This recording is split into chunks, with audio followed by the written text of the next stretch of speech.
Welcome back, Rankers. I'm back from India. Had a wonderful time. God, if you ever get a chance to go to a place called Fort Cochin in India, go. It is just awesome. And hello to all my friends over there.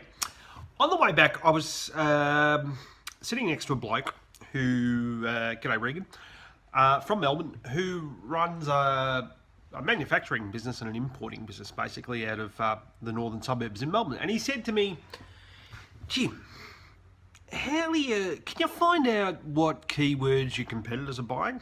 Well, yes, you can. And you do it with this tool called, the way I do it, is with this tool called SEMRush. Now, I know a lot of you are familiar with SEMRush, and you've probably played with other keyword tools that spy on your competitors. Well, this is one of them. So if you've ever asked yourself that question, I wonder how much my competitors are spending on AdWords, or I wonder what AdWords they're buying, or I wonder what their ads actually look like. Well, you can do it with this tool.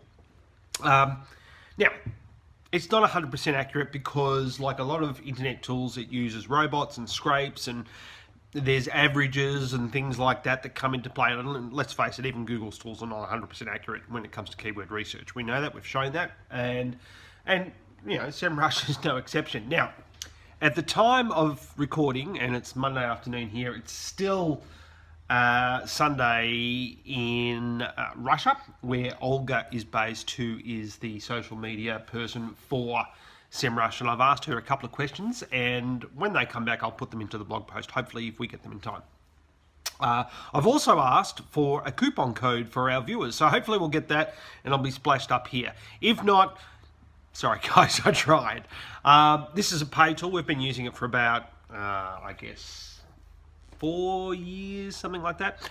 And I usually use it mainly for competitor analysis, and it's got a lot of features to it, and I'm not going to go into them all today because we'd be here for hours. I just want to show you the top level stuff that I use when I'm trying to get an idea of spend for particular clients or particular clients' competitors. And so one I've got here is Officeworks in Australia. Officeworks are a large retailer, bricks and mortar retailer, and now online retailer for office supplies, and as you would expect, Officeworks. So you can see here, I've just put in officeworks.com.au, and I'm saying I'm looking at Australia only, or .com.au in google.com.au, and it's going to tell me, and I've sorted this by volume, and it's saying, look, you know, the highest volume keyword that they are buying is their brand, which is Officeworks. It's quite cheap. Now, with some of these numbers, I reckon this traffic cost here, which is basically what SEMRush is making an estimate of, saying that we think for this traffic that Officeworks is probably spending about $40,000 a month. I think it's a lot higher than that in my experience. I think the spends are a lot higher. I've found the CPCs to be quite accurate, and also the actual keywords to be quite accurate. But I found this budget, because the way that this works is my understanding anyway, and I'm sure SEMRush will correct me if I'm wrong, is that they use robots and scrapes, and based on averages of how often they scrape and test, they build up that number. So I actually think it's a lot higher, but I'll get some clarification on that number from SEMRush. And you can see here, you know, your volume and the position of the ad, the CPC and all those sorts of things. I also like to have a look and say, well, what are they spending their most money on?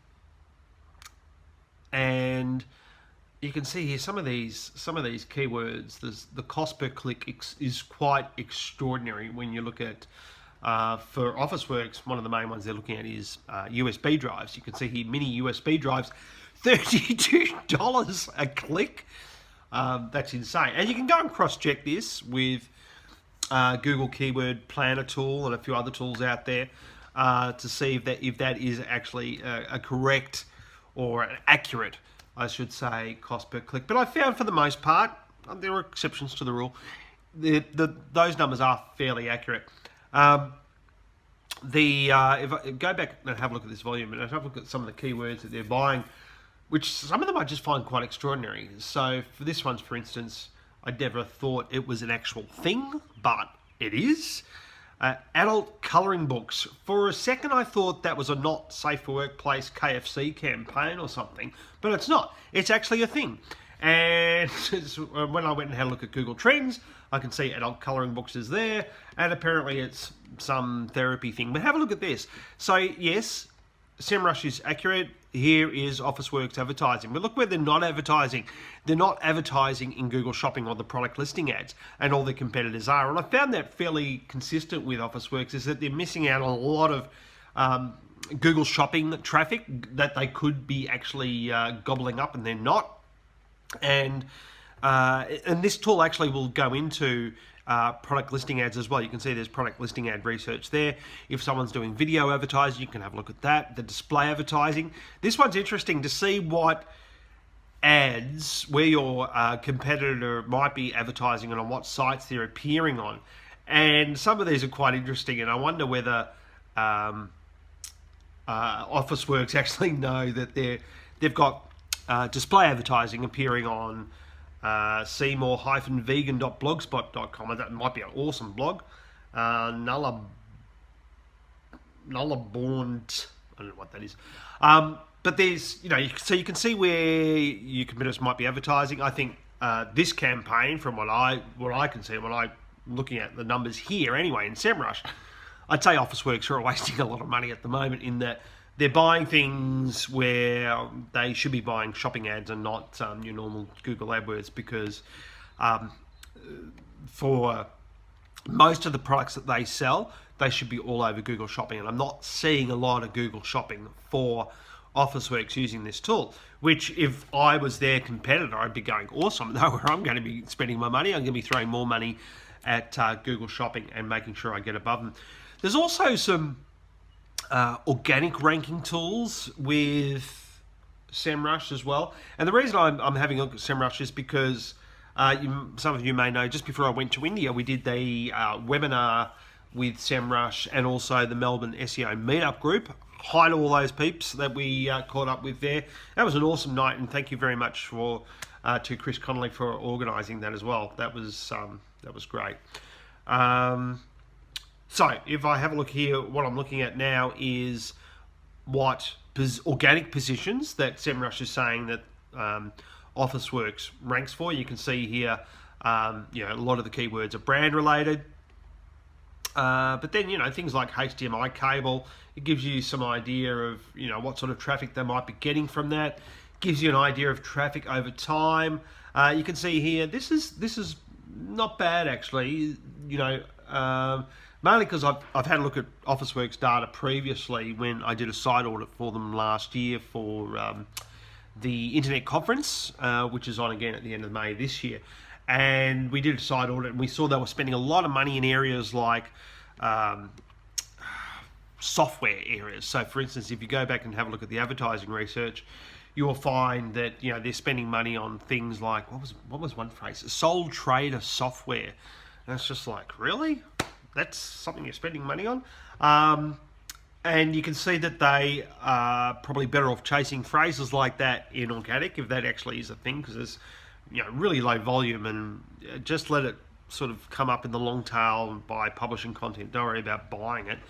iPad Air 2, yeah, I guess they've got to buy that. You look at the volume, it makes sense for them to buy that. But are they actually doing product listing ads for it? Let's have a look.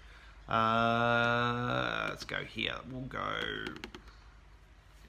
just bring this back up here. iPad Air 2. So we'll go iPad Air 2. And Officeworks, you can see top ad over here. But where am I going to look? I'm going to look over here. So we've got Target, Apple, Optus, Apple, Oz Mobiles, eBay, and Target Australia. And they're not there again. So this gives you a really good insight into, for me anyway, when I'm pitching to a company, how much or how bad their AdWords campaign is. But you can also use it to find out, I don't use it for this because I do it in a different way, but you can also get an idea how difficult a keyword might be to target. So for the organic research, for instance, you'll see there's a column here that's KD, which stands for keyword difficulty. And if you're going to rank for something, and I'll show you what that is.